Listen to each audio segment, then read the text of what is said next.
everyone, and thank you for joining me today for my speech assignment. I want to persuade parents to let their teenagers have more freedom and letting them do whatever they're needing to do for a more productive future. My speech is called When Teenagers Should Be Allowed to Have Some Type of Freedom. Some of the phrases that we've heard from teenagers, or also including myself,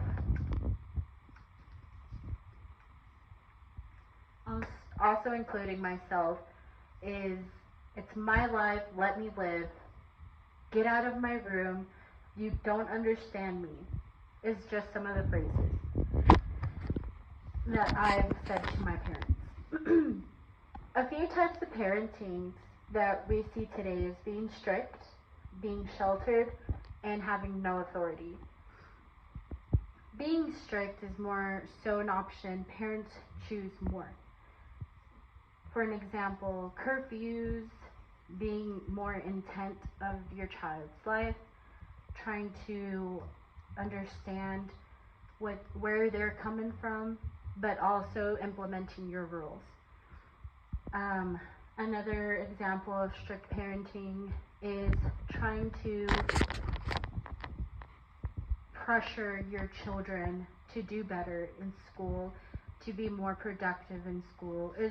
Strict parenting is more so what parents choose to do. More parents these years are choosing to do.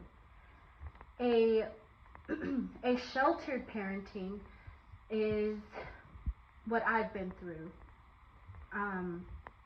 My parents didn't have bad intent, but they also were scared of the world. They were scared of the dangers of the world. They didn't let us do much. We rarely had friends over the house. We couldn't go to sleepovers. We couldn't go, with friends, we couldn't even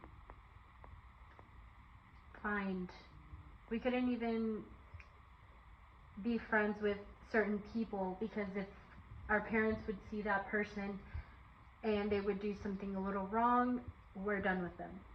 We couldn't talk to them. It's not that they're bad parents, but they too have been sheltered in their life.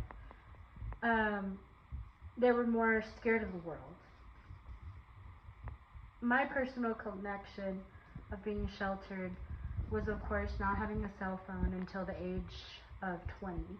When I was 20, I would have to help my parents with everything. I had to get a job. I had to do a lot of things for my little brother and sister. Another example of being sheltered is having all of my feelings bundled up. I wasn't able to express my feelings with my parents because I was more afraid of what they would say instead of letting them understand where I was coming from. But there are some good advantages of a teenager having an open freedom. With cell phone use today, there is a tracker, and just in case if you get kidnapped, if there's somebody following you at Walmart. Another one would be whenever you have car trouble. You can have a phone. That's a source of freedom for teenagers. For me, I didn't have a cell phone, so it was kind of hard sometimes to get in touch with my parents. I would always have to use the school phone. I would always have to use my friend's phone. A little thing that I did when I was younger and not having that cell phone, I would ask my friends, "Hey, can I borrow your phone?" And if I had a crush on this guy, I would go and make an Instagram account. Of course, I wouldn't use my real name, so I would use that to message the boys, and that's how I have that contact. Also, another reason why they should have a phone is that you never want your children to hide things from you. One of the things that I hid was when I worked at HEB, I was 17 years old, and I remember I used, there was like a cell phone place at HEB where all the cigarettes were at, and the person that was there with the cell phones, they would let me a phone. They would lend me their work phone, and that's how I would be in contact with my ex-boyfriend. And I would sneak out, and I would tell my parents, well, I'm actually gonna work a little later than usual, and I would stay and I would meet up with my boyfriend. Nothing bad would happen because I was a little bit more afraid of getting caught, so we never really left the building. We stayed at HEB and we walked around the whole entire time. Looking back at it, it was really crazy. The sneaking out part from not being able to have that cell phone was whenever I worked at Walmart. I was barely 16. I was barely 16, and I used to call my mom through the Walmart phone, and I'd say, hey, I have to stay a little bit longer for a meeting or anything like that, and I would meet up with another boyfriend. And sadly, and I'm not happy to say this, but I was 16 and he was 22. He he did manipulate me because I was young, so the only thing that I had in my mind was about being loved, about being appreciated, about having that first boyfriend, and I didn't think anything else to it. Of course, he did have other thoughts, so I didn't really contribute too much. The sad part was that the manipulation went all the way up to whenever I was 21. I still had in contact with him because he had that hold against me, which wasn't a good thing. Of course, for safety and security, you would need that phone.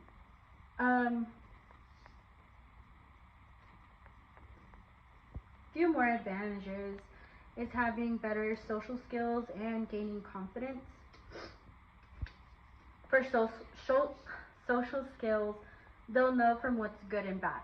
Like I said, I didn't know that having a boyfriend at 22 was a bad thing. I just thought like that was my boyfriend. He was loving sometimes, and it was insane. And also he was more I was more prone to not accepting the fact that I was doing something wrong. They'll be more prone. Your teenager would be more prone to school activities. Most importantly, making and enjoying their youth. Whenever I was 16, I wasn't able to enjoy my youth. I was more worried about what my parents would say. If I had a new friend, what would they say, and stuff like that. Gaining confidence is being less afraid of the world, not caring about what others have to say, tuning people out when it needs to be. I remember that whenever I was a teenager, I didn't know a lot from what was good friends. I didn't know what was for bad friends. I wasn't very sure about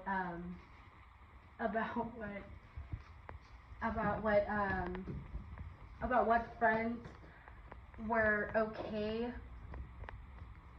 So, for example, I had a lot of bullies in my life.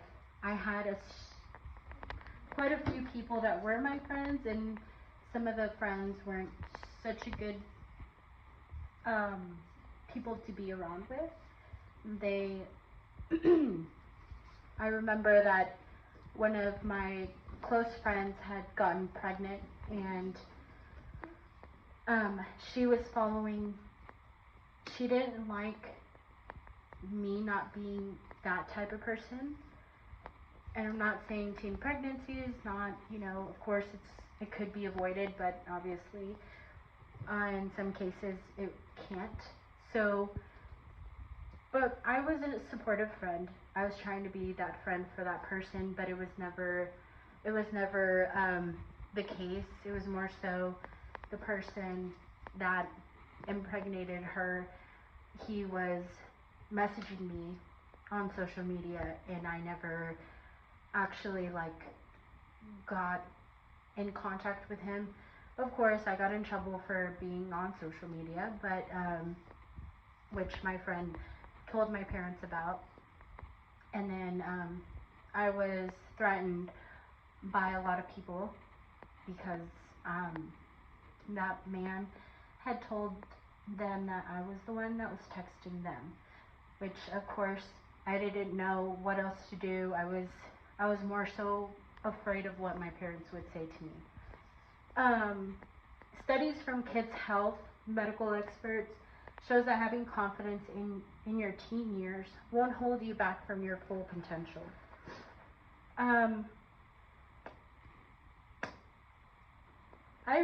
I remember that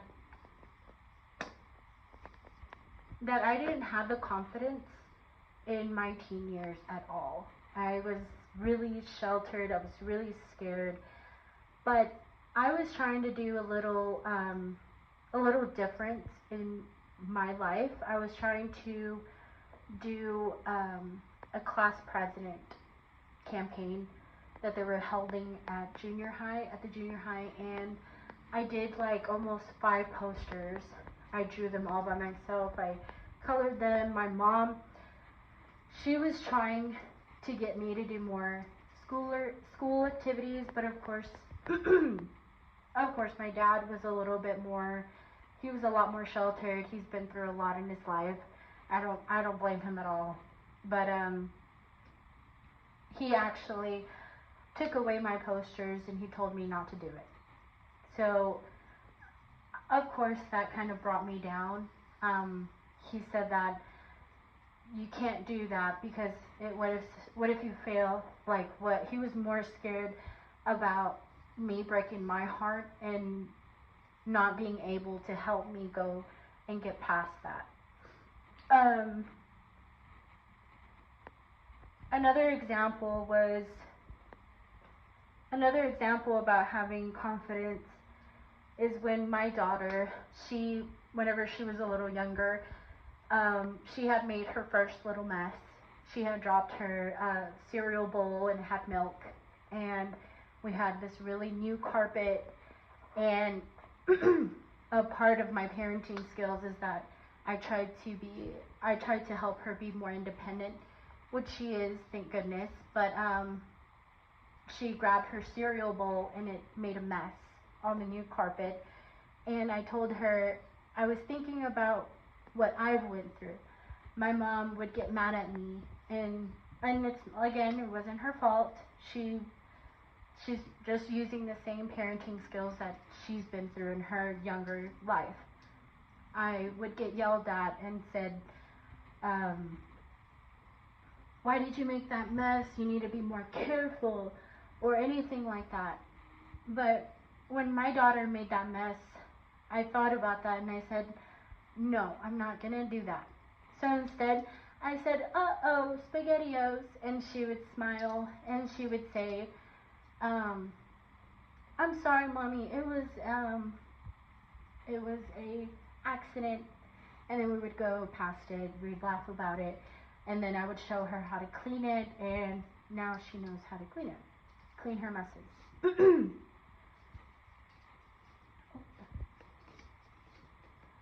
I feel like our parents, well, mine, tried and expected us to be these perfect individuals, to be more so brag about it to their enemies. um,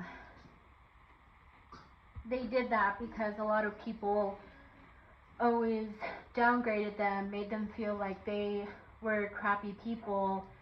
But I know for a fact my mom, she has a total of 5 brothers, and they have kids of their own. And I know one brother that she has, she would always go back and forth with them. Even his kids, would be always flaunting their things at us. So, like, for example, we didn't really come from a wealthy family, so everything that we have, we worked for.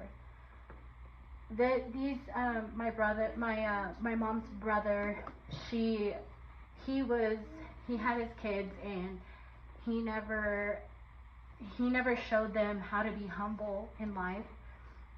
So every time, I remember that whenever they had gotten a new computer, my cousin, I asked my uncle, and he said, yeah, of course, it's fine.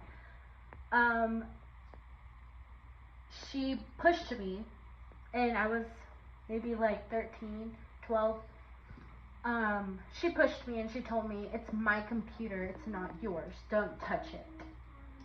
And of course that would hurt my feelings. And then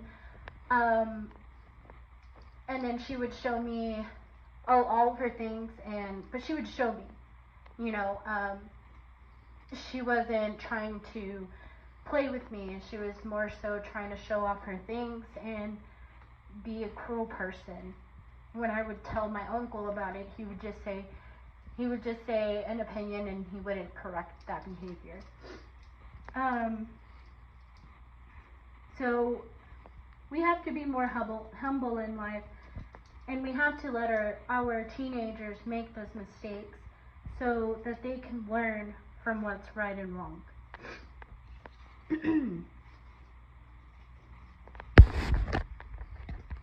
About not caring about what others have to say is giving an example. If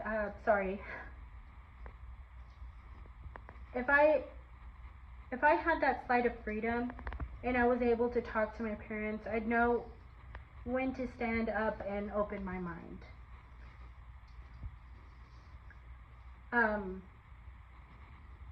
I'd like to talk a little bit more about my situation whenever I was 16 with that 22-year-old person.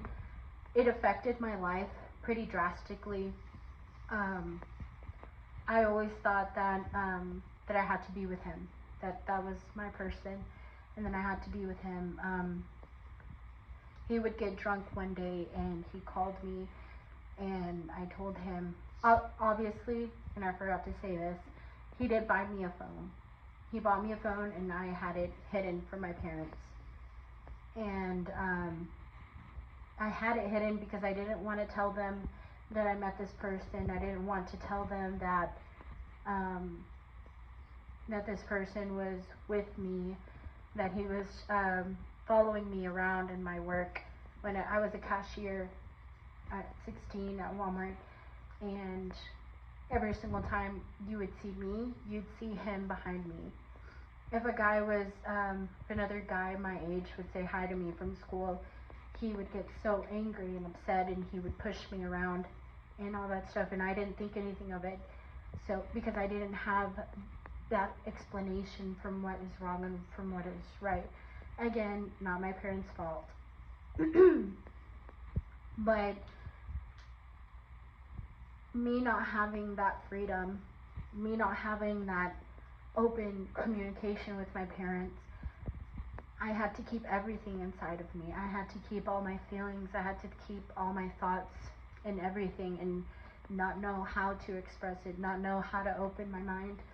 And now that I see it, and thankfully I saw from what's right and wrong, from being sheltered too much, it's helped me realize that all those mistakes could have been avoided.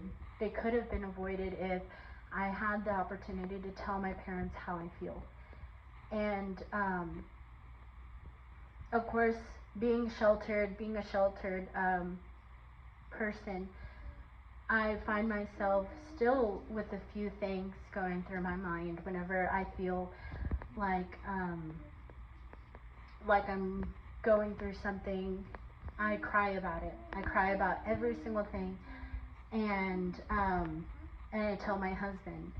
My husband was the one that told me that, babe, it's because you were sheltered. It's because you were sheltered. That's why you're so fragile. That's why you're so emotional all the time, and that's okay. And thankfully, that phrase kind of helped me doing this speech as well. So here's another one of my resources. In conclusion, we should let our teenagers make mistakes, be open to what they have in their minds, and let them have that freedom they need. Some of my resources I used to help my speech today was an article from Learning Network and a study from Nemours Kids Health. This concludes my speech today. Thank you for joining me. Unless anybody has any questions. All right, thank you.